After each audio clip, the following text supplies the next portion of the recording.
informative and contains my opinion and understanding of the subject matter. Viewer discretion is advised. Chris Watts didn't fit the Hollywood image of a narcissist. He wasn't loud, cocky, or attention-seeking in the obvious ways.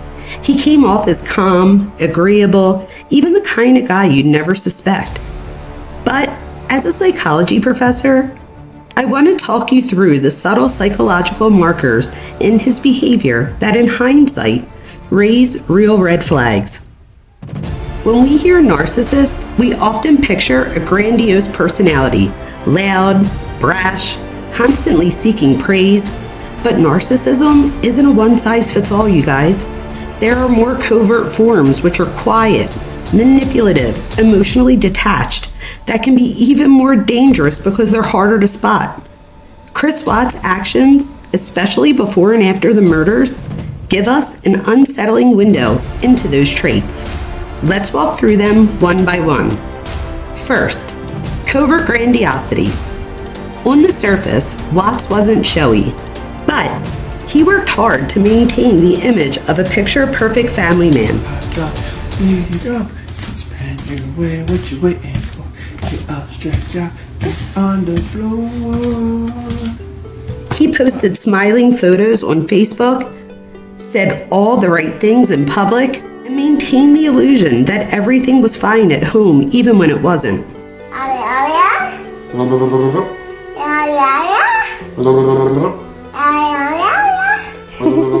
This desire to uphold an idealized image, to be admired silently, is a textbook example of a covert narcissist. Unlike overt narcissists who demand admiration out loud, covert narcissists crave the same validation, but they manipulate their environment to get it in more subtle ways. Watts didn't want to be seen as powerful. He wanted to be seen as perfect. Next, the lack of empathy. Empathy isn't about whether someone says they care. It's about how they respond emotionally and behaviorally to others' pain. After the murders, Watts did not show grief. He showed calculation. His TV interviews, his pleas for the returns of his family, they all lacked affect. They were flat, dissonant, as if he was reading from a script. What we saw wasn't a grieving husband. We saw a man trying to preserve his image while emotionally distancing from the horror of his own actions. This is a critical marker of narcissistic personality, and image management taking priority over emotional truth. Next is manipulation and deceit. Throughout his affair, Watts told lie after lie. He didn't just hide the relationship, he built a parallel life. He manipulated the narrative to friends, family, even his wife, all while preparing to erase the people who threaten that new reality.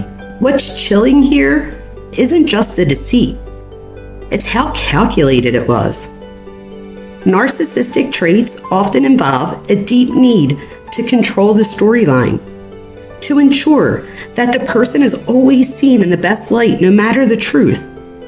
Watts' manipulation wasn't a last-minute panic.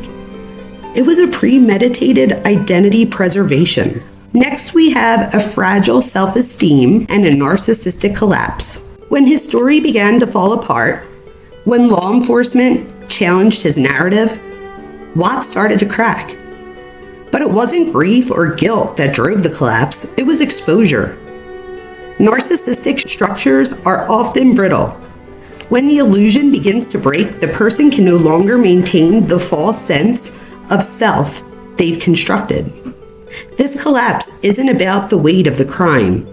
It's about the inability to sustain the persona they so carefully curated. For Watts, being revealed as a liar and murderer didn't just destroy his life. It destroyed the version of himself he needed to believe in. Finally, control as survival. At the heart of many narcissistic traits is the need for control, not always to dominate, but to survive. Watts controlled his image, his relationships, even the narrative of the crime. In the absence of emotional depth or authentic connection, control becomes the only way to feel secure. This is where narcissistic traits become most dangerous. When control is prioritized over empathy, over morality, over human life. Watts' need to preserve control over his new identity came at the ultimate cost. This case is terrifying, not just because of the crime, but because of how normal everything appeared until it was too late. It's craziness over here. Bella wanted lipstick on like mommy today. Show her your lips. And Cece too. No kisses. That's what makes covert narcissism so chilling. It doesn't announce itself. It blends in. I do want to note that not all people with narcissistic personality are violent. Actually, most are not. But when you mix deep emotional detachment, a fragile ego, strategic deceit, and a strong need for control, you create a risk profile that demands awareness. Recognizing these behavioral patterns isn't about blaming or labeling. It's about protecting ourselves, our relationships, and our communities. If you're interested in the psychology behind the crime, not just the crime itself, make sure you subscribe. There's so much more to uncover when we stop asking what just happened and start asking why.